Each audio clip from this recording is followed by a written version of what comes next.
My people, you don't finally read as they talk to you now. Move it.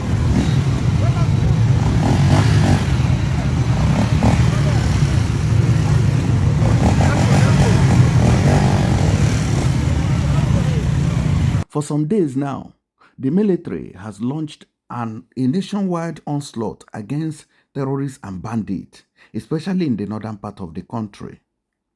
Imagine these terrorists and bandits building halt and stacking large cache of ammunition that they have been using to attack communities. Many localities, many villages, local government areas have been sacked and their occupants have been deserted and they are currently living in IDP camps. But since the tweet from the President of the United States of America, Donald Trump, the Nigerian army has launched a nationwide campaign. And as I speak to you now, they say that about 7 terrorists has been eliminated and 27 arrests have been made so far. This is coming after a sit-up call from that tweet that the President of the US made, which has kept the President of Nigeria and other politicians on their toes to make sure that this terrorism ends. But who knows if these politicians are not gambling with the lives of the citizens. With the story we have at hand here, they said that the troops of the Nigerian army have reportedly killed 7 terrorists, arrested 27 suspects, and recovered large cache of weapons, ammunition, and stolen crude oil in multiple coordinated strikes within the last 48 hours. The operations, which cut across the northeast, northwest, north central, and south-south regions, followed fresh marching orders from the Chief of Army Staff, COAS, Lieutenant General Waidi Shaibu, who recently visited the Northeast Theater to reawaken troops' fighting spirit and reinvigorate ongoing counter-terrorism campaigns. If you have watched to this extent, please do us well by sharing this video to all social media handles, all WhatsApp groups and Facebook groups so people will get to know what is going on. According to a military statement on its social media handles on Sunday, the operations have been relentless, with troops recording significant breakthroughs against insurgents, bandits, and economic saboteurs. In Borno State, troops of Sector 3 Operation Hardin Kai carry out a cordon and search mission in Angua Church, Monguno local government area, arresting 12 individuals suspected of belonging to Boko Haram and Boko Haram's logistics and intelligence networks. These are sophisticated networks that bring intelligence to these terrorists and tell them which location to strike and where to rustle cattle. Similarly, troops of 192 Battalion ambushed Islamic State West African Province ISWA fighters along the Goza-Limankara axis, killing 3 terrorists and recovering an AK-47 rifle with ammunition. Another operation by 25 Brigade Dambua reportedly neutralized the terrorists attempting to infiltrate troops' location under false pretense of being a civilian on reconnaissance. In the northwest, troops of Operation Endurance Peace stormed a notorious terrorist hideout in Kauru local government area of Kaduna State, killing 2 insurgents linked to recent attacks on local communities. Troops in Plateau State also arrested 4 suspects over the killing of 2 civilians in Riyom local government area. In the North Central Zone, troops of Operation Fasanyama in Niger State gunned down a terrorist scout and seized a motorcycle, a mobile phone, and other operational materials. But with the way things are going in the northern part of this country, do you think that terrorism will be ending anytime soon? If I'm asked, I will say no, because the government is complicit in these atrocities going on. With the way we have seen government officials, act and speak on televisions, you realize that these people are not willing to end this terrorism anytime soon. Their interest is in land grabbing, rustling of cattle, and enriching themselves beyond measure. Sometimes I begin to wonder where these humans are taking money to. Is it not on this earth that people will grow and die and another generation will replace?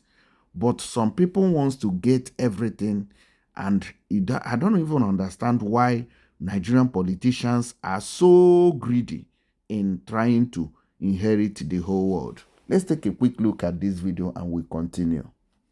It does happen. I gave you a story one time when a Fulani man, a headsman, entered my farm with his cows, and we arrested him, and we were taken him to the police station, and he was boasting that, do you think that I can come to your farm without somebody giving me the permission? This is our government. I was even then an SGF. And for a cattle herder to tell me that Buhari authorized him to go and do what, enter my farm, was very annoying. But you see, at his level of education, he thinks that because the president was a Muslim, he had the right to do whatever he wanted and get away with it. And now that is the consequence of the Muslim ticket. It has given them the courage to go the last mile, persecuting people, intimidating people, and killing people where they refuse to be intimidated. Christians are being killed in the north. Massively, of course. And this is a deliberate, is it, so it's some kind of genocide, if you describe it that way. It's a genocide. If it is not a genocide, it's a pogrom. From the horse's mouth. If what is going on in the country is not genocide, then it is pogrom. That is how the government officials have emboldened these terrorists to be doing whatever they wish. In the northern part of the country, some communities have been totally deserted. And so those who are remaining in some of those communities are being controlled by these terrorists and told what to do and what not to. If you have watched this far, please do well to subscribe, like, and share this video. Thank you. Meanwhile, troops have intensified anti-oil theft and illegal mining operations in the South-South region. In Akwa Ibom State, soldiers of 2 brigades arrested 3 illegal miners engaged in black sand trading. In Abia State, 144 Battalion discovered an illegal refining site containing over 1,000 liters of stolen crude. Similarly, 34 Artillery Brigade troops uncovered another refining hub in Ohaji, Imo State, seizing 6 drums of crude and a canoe used for transport. In Delta State, 90 amphibious battalion troops arrested 3 suspects, including one dressed in fake military uniform, at a snap checkpoint in Sapele. Items recovered include counterfeit military ranks, phones, and charms. The suspects are undergoing interrogation. Security observers said these simultaneous offenses demonstrate a clear shift in the Army's operational posture under Lieutenant General Shuaibu, signaling a more aggressive intelligence-driven approach to reclaiming ungoverned spaces and dismantling criminal cartels. A senior army officer also told Sahara reporters that days of reactive operations are over. The chief has ordered a full-scale offensive.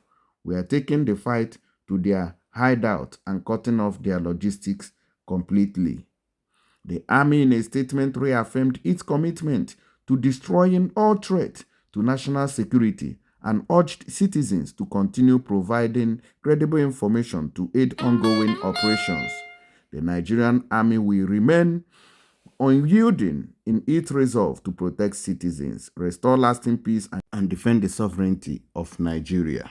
Now, these are the statements coming from the Nigerian army over their activities recently, where they have dismantled terrorist networks, captured a lot of ammunitions, and in fact, they are carrying out these operations simultaneously across the country in line with, trying to stop Trump from carrying out his operations in Nigeria, something he has reiterated that he must do.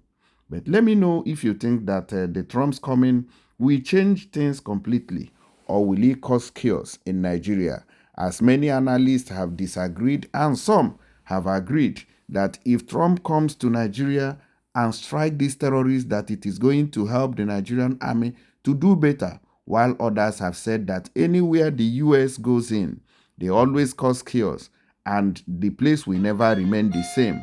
They will rather destabilize the country than making it more peaceful. These are some of the analyses coming from different people. Everybody has their opinion. Please let us know yours in the comment. And as I leave you here, if you see something, say something. Pass information to security agencies so that they can act fast to counter this insurgency going on in the country. Thank you and God bless you.